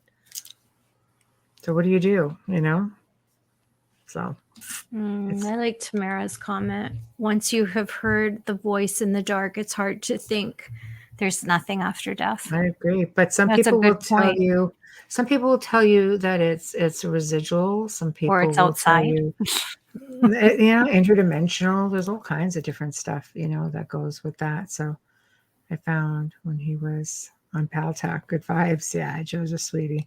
I think he's still there. Joe's listening. Joe's still there. Yeah, his whole imaginary chat room that we're all like, what are you talking to? What, really? It's not there because you don't share it with us. I know. It's just No like, way. who the hell are you talking to? Mm-hmm. So, but anyway, yeah. So I don't know. I think that people always search for what's going on in the afterlife. I don't think it's that cut and dry. One of my best friends, Jonathan Silva again, one of my best friends is a descendant of the Ascended Masters. I opened his eyes to the paranormal spirituality. I taught him how to ground and clear his chakras. He now helps me in my journey. Very That's nice. the best way to do it. That's Yeah, what I mean by, that's the way to do it. mentoring back and forth. That's perfect. But Exactly. But that's what, you're dealing with like-minded people also, when you are, this is what I'm saying. I think Halloween, this is a time of year where people think more about the spirit realm, even though it's there all the time and they leave you signs all the time. It's just a living that fail to recognize those signs. Okay. The example I always use is, let's say you have a glass on the table, you go to work, you come back, let's say the glass is moved. Will you slow down long enough to look at the glass and say, that's not where I left it? Or are we so busy in our lives that you come home, you look at it and go, oh yeah, I forgot the glass on the table. They do leave signs. The living just fail to pay attention. So what is it about October and all the hype that makes people throw caution to the wind or want to know more and just want to participate in it and be a part of it? Halloween wasn't even a thing on this side of the world up until like the friggin' 1800s, like it really wasn't. It was And something that came over and became this huge commercialized thing, like it wasn't, it all started with the pagans people, like it's and the just a whole Celtics. other thing. Yeah. Yeah. If you go over to our Facebook page on the Outer Realm, you'll see that I have posted a collection of photographs of costumes from the early 1800s. And you'll find that, because I shared one with a friend today and she's like, that is so creepy. I said, hold on, let me give you the background story. You'll see children dressed creepy and everybody dressed creepy because they believe that the dead came out at night and they wanted to blend in with them. That's so right. that they wouldn't be sought out and nothing would happen to them. That's why they dressed their children. They weren't dressed as princesses back then. They were dressed as skeletons. blend. They had things, yes, to blend in with the walking and the living dead. So it's quite interesting. Once you have that perspective and you look at it, it's a different view when you're looking at these photographs. So if you're interested, go onto the Outer Realm Facebook page. Not right now because you're listening. Go onto the 18. Yes, and check out the collection. I have some from this year and some from last year. But there's a lot of things there as well. And what is more important? Let me do the station ID, and then I want to bring in a little bit about Hallows Eve because I don't think everybody understands that it starts on the 30th and it actually ends on November 1st. So I just want to give out our quick station ID. You are listening to The Outer Realm with Michelle Desrochers and myself, Amelia Pisano. We are broadcasting live from the gorgeous city of New Orleans on 105.3 FM radio, streaming live on YouTube, Facebook, a million different pages, and Twitch, UFO Paranormal Radio, International Public Radio, UFO Gods and Extraterrestrials Radio, and I'm cutting it there. Our intro and outro is from the amazing, talented, and award-winning composer, Dr. Snick, the Sonic Surgeon, Justin Snicker. You can find him on Bandcamp and Amazon, on Facebook, on Instagram. I believe he's also on Twitter. He has amazing Halloween music. If you don't have your Halloween music yet, you need to check him out. It's all original. You'd be the different one in the neighborhood. Think about that with all those creepy songs and all that amazing music. You can listen to that all year, by the way, just saying. And of course, we want to thank who was with us from the start, but Folgers Coffee. You guys are amazing. Thank you for supporting our shows every single week. Thank you so much. Here we go. Oh, continue on. Wayne. Well, I'd like you to explain for everyone listening, because I think there's such a misunderstanding that Hallows Eve is such an important day. It is. It's Devil's Night. Woo! Yep. No. No, actually, I think the holiday, I won't even say a holiday. It really is a way of life for everybody. But you have to understand, this started with the pagans, okay? And it was all about celebrating your harvest and, celebrating in hopes that the spring would bring forward more good harvests. And they would have a sacred fire. And they would go back home that night and take that, that piece of sacred fire. Everybody took a little bit of that, burned it in their hearths to keep everything safe. They believed that everything came out at night, and that the dead would come, and they would try to interact. They would try to, find their way in. But then you had those cultures who believed that the dead would come back, and they would set places at the table. They welcomed the dead. And Mm-hmm. this went on from the 30th all the way November 1st. Sometimes it went to November 2nd. Some cultures went all the way to the middle of November. So this is a cultural thing. That's all it is. Mm-hmm. This is cultural. Mm-hmm. Hi, Marissa. Oh, Yeah, what am I making it's everybody? Spiced really buns, important. whatever it is, I like it. Spiced buns, okay. Hi, Marisol. Yeah. Christy's like spiced buns. All right. Oh my goodness. Can we, So since we've covered all this other stuff, can we quickly speak pop culture? yeah, do it. Yay. Sounds like Okay, fun. films, favorite horror films. Now, again, on our Facebook page, I believe it was on mine as well, I listed, but they only had so many horror films there. What type of horror film is your favorite horror film? Is it sci-fi? They didn't have fantasy, which it should have been there. They had criminal, which I don't see it that way.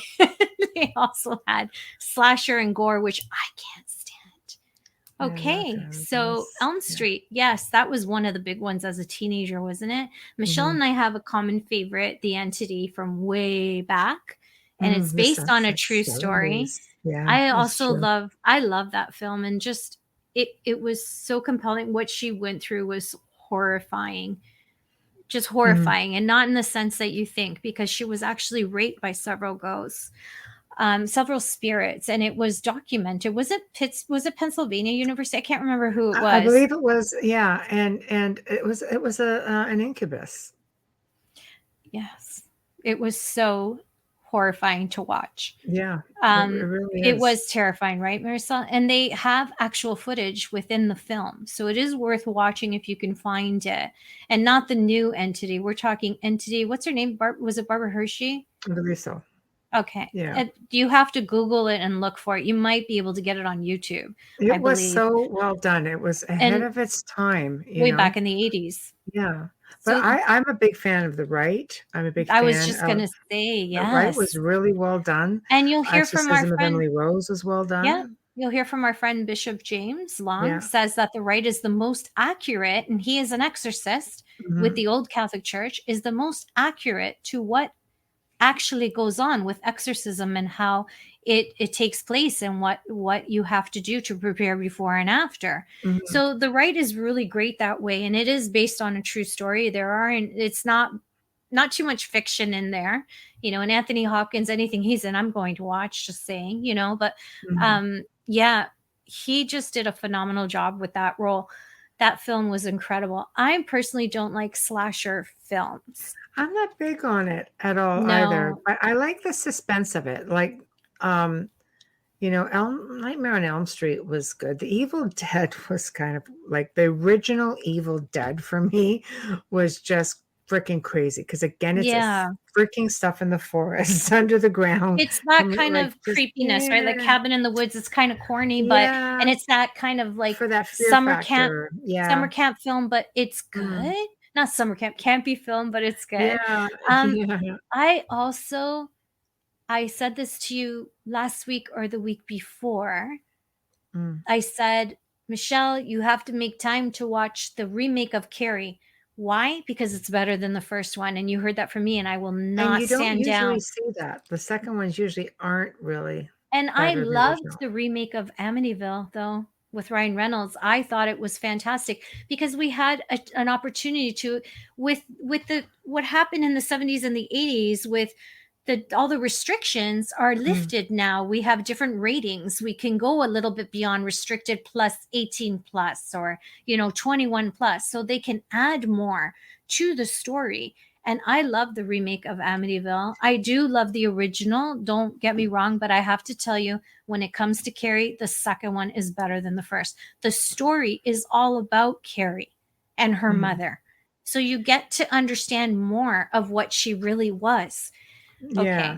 I just John, wanted to address this because you know yeah. how sometimes people will say don't watch like horror movies because it can bring something in and people go, "Oh, that's ridiculous. It's not going to happen from just a movie." But this is a Yeah, good point. actually, it does. Yeah. Jonathan Silva writes, I watched so many demonic movies around the time of my issues with them.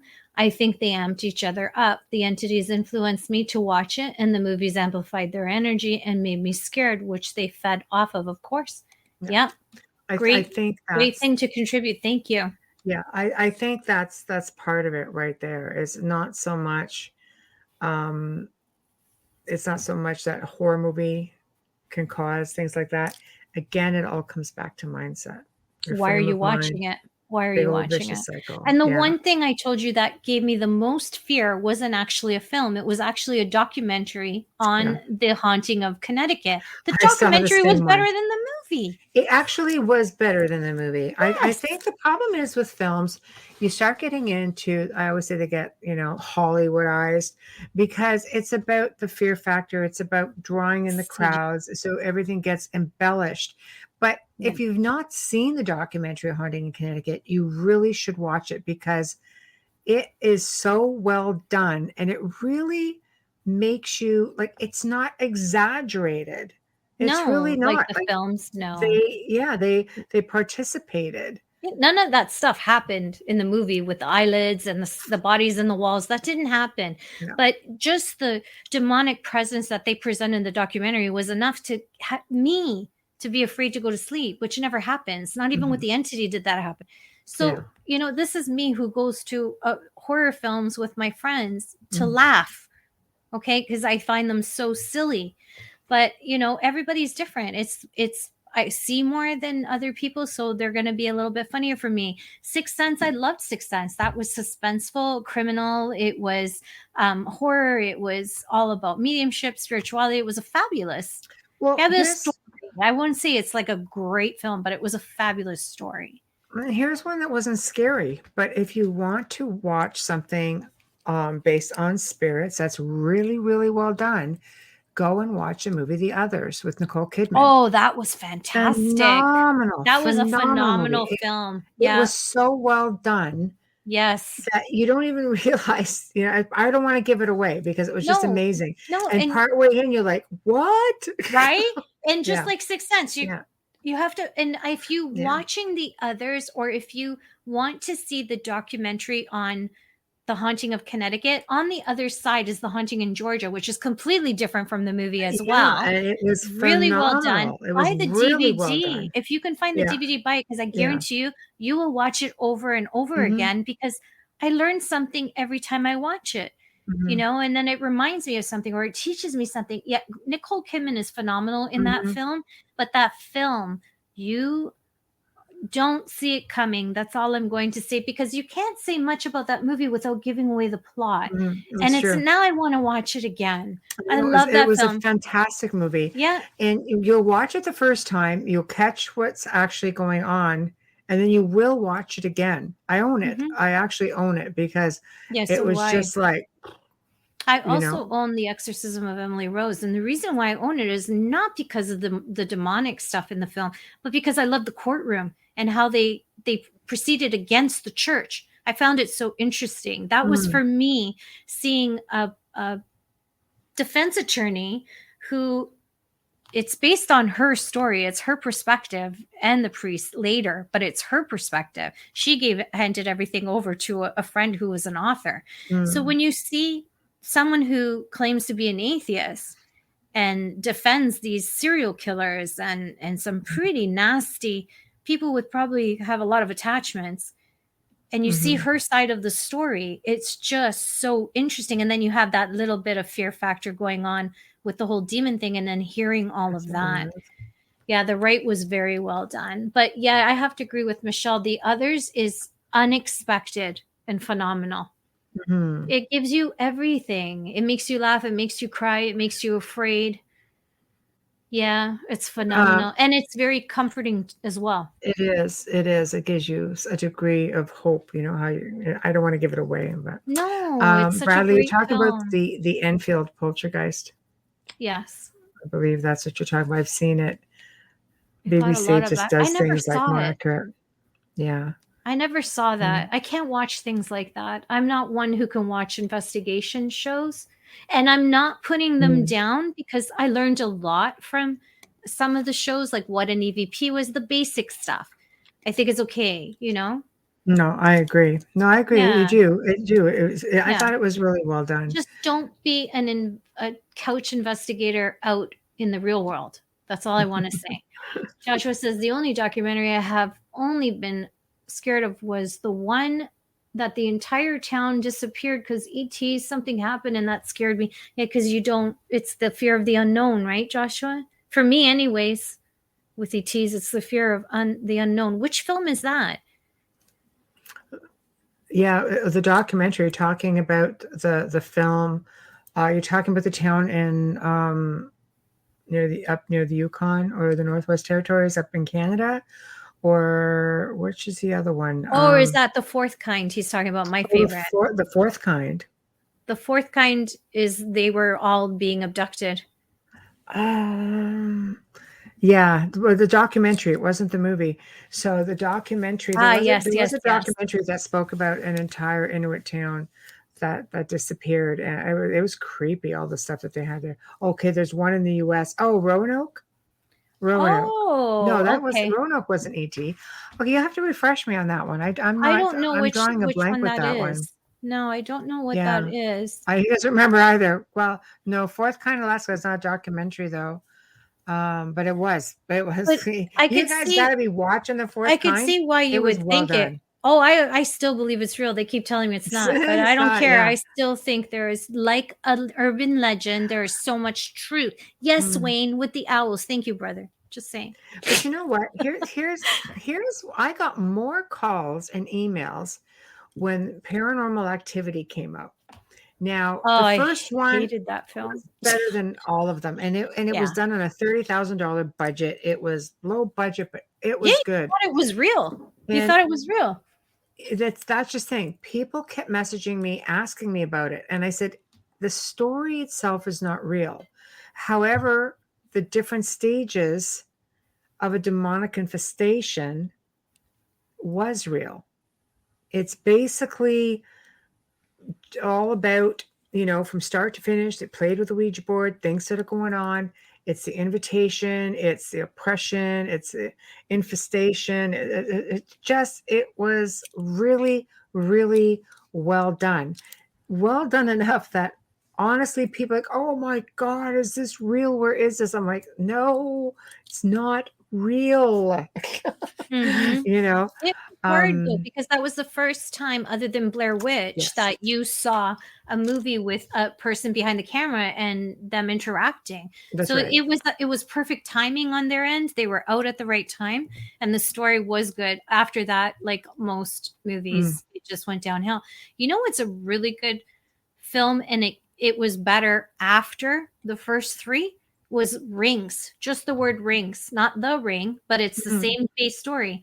But where they go, whenever they go back and it becomes almost like a prequel within a sequel, it always turns out better. Rings itself, she investigates the source and Samara, what happened to her and why she was doing what she was doing. Right. To sort of end it. And it was such an incredible film. I was really surprised. Right. I usually don't like movies like that, The Grudge, things like that. They're not my pick. There could be nothing on television. I'll watch the Weather Channel instead of watching a movie like that. Substance. It has to have a history. It has to have something like to make me think, to go, well, even that if could it's happen. It's possible. Yeah, even if it's not real, just the possibility that this could still happen, or that it's based on something historical, is so intriguing. I'll tell you another show that freaking got me going. Really, there's not many for her. It's kind of a horror movie, but it's hello, Starling. Hi, Starling. Athens, Georgia. Love Georgia. Welcome. Just saying, welcome, my beautiful peach. Love Georgia.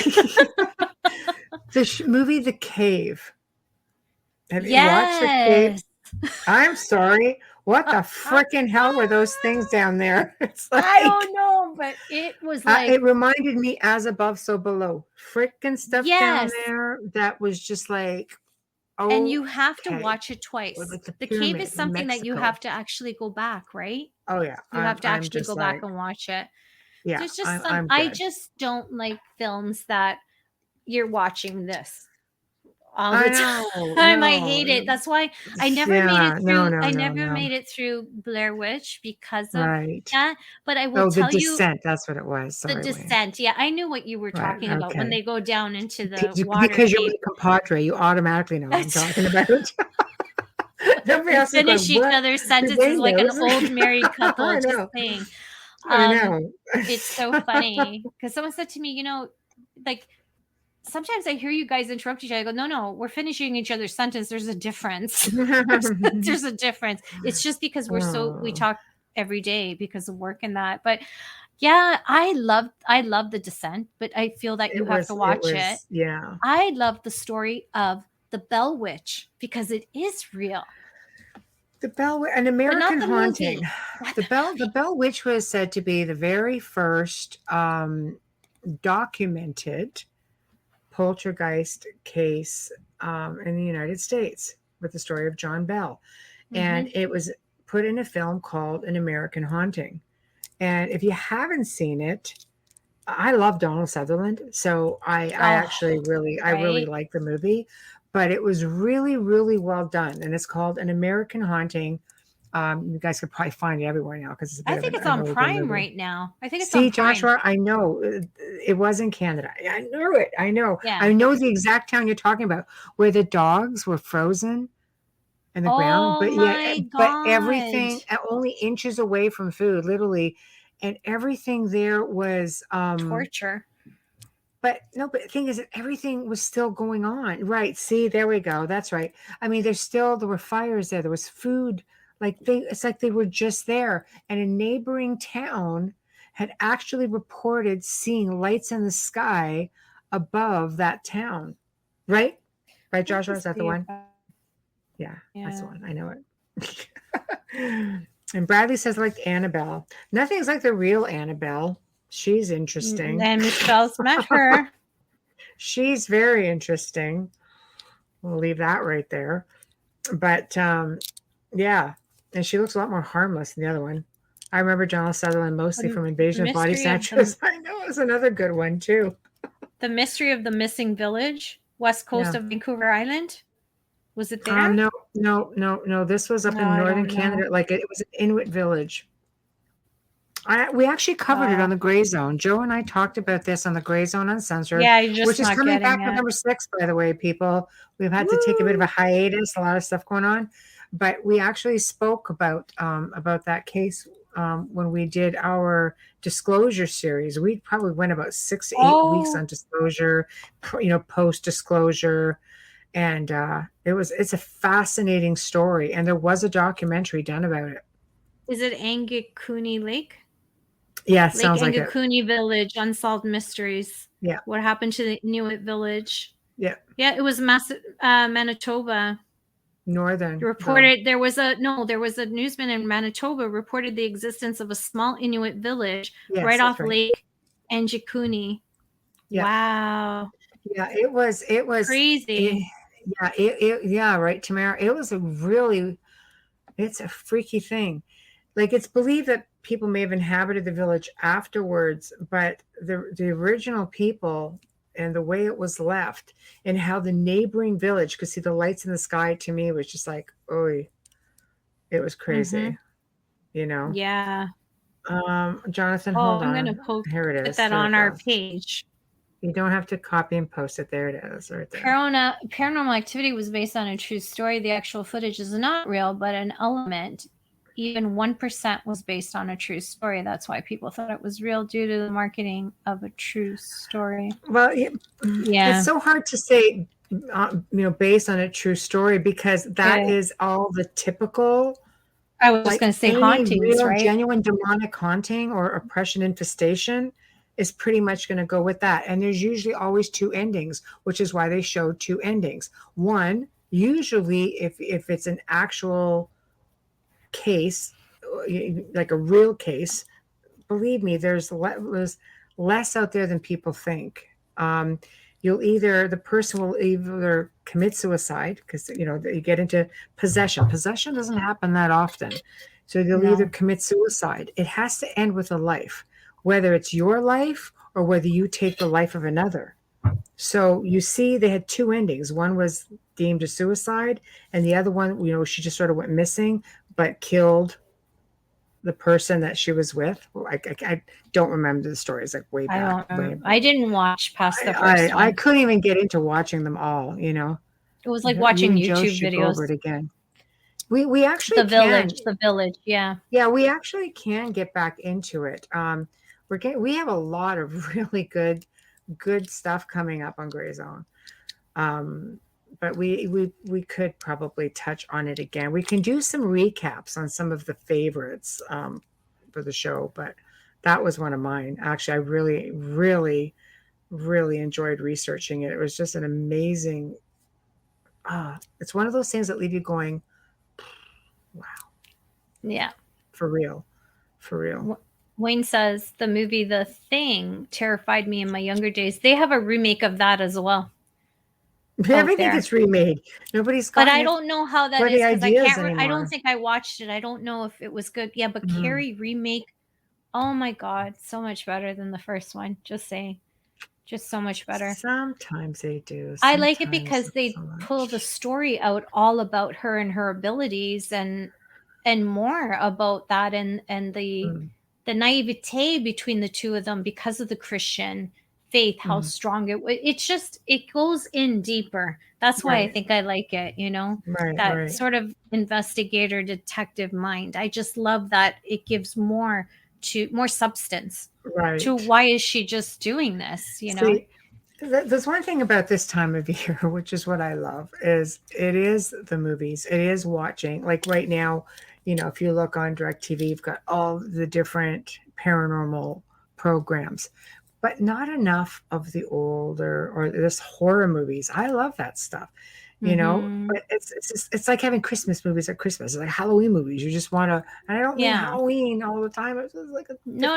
it's nice Halloweens. At that time. I know. It's just, I love it. It's all part of the allure, but it's just, I think people just have to stay home and watch movies. Yeah. Because we're really busy. Absolutely. Watch Legend of Sleepy Hollow with Johnny Depp. It was That's a great movie. So good. The Ninth Gate. Ninth Gate you have to be ready for the Ninth Gate, though. I'm just saying, because if you're one of those people that watches a movie, I have a friend who will not watch a horror film past a certain time because she lives alone and she can't handle it. Then she has to watch something else. And I have a friend who will watch like a Garfield cartoon after. I'm like, what?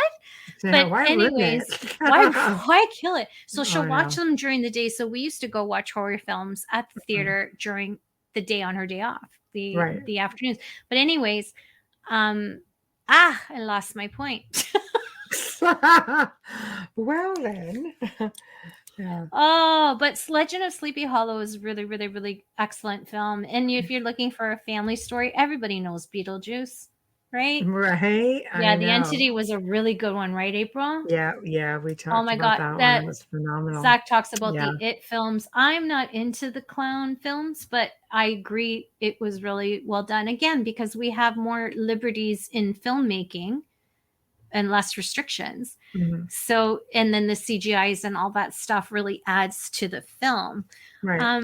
There's another one that I love that was really, I don't like Rosemary's Baby, just saying. I do love the remake of The Omen. I actually liked it. That was a good series. That was really good.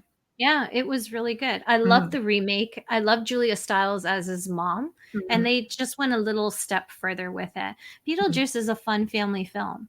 It's right up there with Elf for Christmas. It's something you can't miss if you have kids. And you know what my great niece and nephew absolutely love? And I have it over there, is Ghostbusters. Now the new one came out. So we'll see what happens. We don't have Econ anymore. So he passed away, sadly. But it's a different type of story. See, for Zach, Halloween, for some of us, it's just kind of like Christmas. for So, Michelle, she's talking for she's actually saying it's her Christmas, and that's okay. I love black Christmas trees or Halloween trees that look like Christmas. mhm. I love them. They have a lot of them out for sale right now. Haunting My of Hill cat House petting in was the great. picture. Yes, it That was. was actually really well done. That was good. Haunting of Putting under the Bly chair. Manor was Oh, good. Yes. yeah. Those are series that, yeah. Paranorman. Paranorman was so Oh much my gosh. You fun. know, I Thank you, used to get Tamara. a lot of invites from different I guess production companies. Lionsgate would send me stuff, and they sent me tickets and asked me to go see Paranorman. And I was like, what is Yeah. that? Oh, it Paranorman. was so good. So I got to bring like 3 people with me, and we went and saw it. Honestly, it Yep. was the freaking best show. I I loved it. loved it. I did. And I Monster House. I like Monster House was Monster, good. oh my God, Monster That Inc. was a good Yeah, one. excellent, Yeah. excellent film. Paranorman, what I Hotel loved about Transylvania. Paranorman, I love I own it. Paranorman because if you have a child who is gifted, Yeah, it it's perfect. helps them. It's a perfect film because It is. that's what Yeah. he is, a gifted child, and it's just Yeah. normal for him. I Honest. loved it. I remember watching it the first time with my daughter saying, I wish this was around when I was younger, Yeah. you know. Yeah, Monster Monster House is Inc. good. Yeah. I did a some I can't remember the name of the TV show that I did, but they did different I guess reviews. I got to do that was one of the ones. I'd done a couple of shows doing reviews on a couple of horror movies, and one was Monster House. And I'm thinking, it was really well done. My niece was Mhm. terrified of it, but Was she? Yeah. the house that she hated that thing. I liked the one with oh my gosh. The Disney one, Haunted House? Oh, my Haunted Mansion. That was Mansion, awesome. that's it. The I Haunted loved Mansion. That it. was really well done. Like now we're going down children's films. They're actually better. They're better It's made true. than some of the adult It's ones. true. Honestly. So we're going from spooky movies to like funny spooky movies. But you But know what? Haunted House is a little creepy.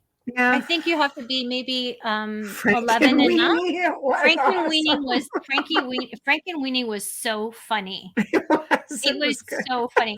You know what? It was good. Mm, Yeah, I'm glad that they're making more for children. Like, of course, mhm. every Addams Family out there I've seen 100 times plus. Right. Just saying, I know, cousin It. same. Yeah. But you know what? It comes down to the fact that Halloween, October, it is a really special time of the year. And we've touched on so many different things, and it goes to show you we've gone from really dark stuff, mid, all the way into, we're having a good time. There's so many different things that you can do. And I get the allure of wanting to go out and experience. Everybody wants to just experience something, even just once, and they want to just you want to lose yourself in it. Just be smart about it. That's all. Because honestly, I've been doing this 18 going on 19 years, and I've gotten so many calls from people or messages after Halloween because they did not expect company afterwards. And sometimes it's good company, sometimes not so good company. So I don't know. What do I do on Halloween? I watch movies. Gone are the Eat days. lots I of mean, candy. we're in different times. So I'm not filming, right now. And I'm having fun doing radio. But, I used to be busy with paranormal stuff right up until Christmas. Not kidding. So it's not just an October thing. It's something that goes on and on and on. And if you really have to go to that crazy haunted place, maybe wait, the mindset's a bit different, and you're not with another 50 people who have the same mindset. Now you've got this whole group energy thing going on, Yeah, and it's collective. not always going to end well. A fear collective. That's great. Yeah, well, we go if we go. You know All how right. It's angry a party. moms Let's do it. protest get? That's what Yeah. happens when you have a bunch of people who fear and you're in a haunted location. Think of That's that it. energy. She's right. That's it. Yeah. And with that being said, peeps, we are at the end of the show. I know. I can't believe it went by so quick. Honestly, I love these Q&As. I love I do jamming too. with you guys because, we get this whole dialogue thing going and we end up having so much fun. But it is the end of the segment. Just say one And thing. we thank all of you guys for being in chat and interacting with us. And so all of our listeners from around the world are listening in and maybe watching also. And, it was really informative and it was a lot of fun. So thanks to all you guys, because you're almost like guests tonight. And, thank you to Joe, he's back there somewhere. Huge thank you to Folgers for sponsoring us. Huge thank you to Dr. Snick, aka Justin Sticker. And head on over to YouTube, guys. Go on over to UFO Paranormal, International Public Radio, UFO Gods and Paranormal. Just, click a subscribe so you get to see us. Head on over to Outer Realm Facebook. Love us up there. If you want to drop us a line, outerrealmcontact@gmail.com. Nice and easy. The outerrealmcontact@gmail.com. Next week brings 2 more brand new guests to the show. We have Constance Victoria Briggs, who has been waiting months to be on the show with us, just saying. And she'll be discussing the moon and extraterrestrials. We all know there's something going on with that moon. And hopefully she's going to fill in the blanks. And Thursday night welcomes Leslie Mitchell Clark. And she's going to be discussing hypnotherapy and dealing with people who have had extraterrestrial experiences. It's all going to be a lot of fun. So this weekend, guys, Halloween, y'all behave, but have fun. Ground yourselves. Don't get into any trouble, but really enjoy the moment. And we're going to have a Halloween party. I think it's on Sunday. Don't know for sure. You're going to have to check our Facebook pages. But the network is going to have a Halloween party show, and you're going to see a lot of the hosts on there. When we did the New Year's Eve one, oh my God, we had so much fun. It was such a blast. And it went on and on and on. It's totally raw. It's totally uncut. Get in there and chat, participate, and ask questions, share stories, give comments, and let's have lots of fun. So tune in for that. So with that being said, like I said, y'all best behave. Good night.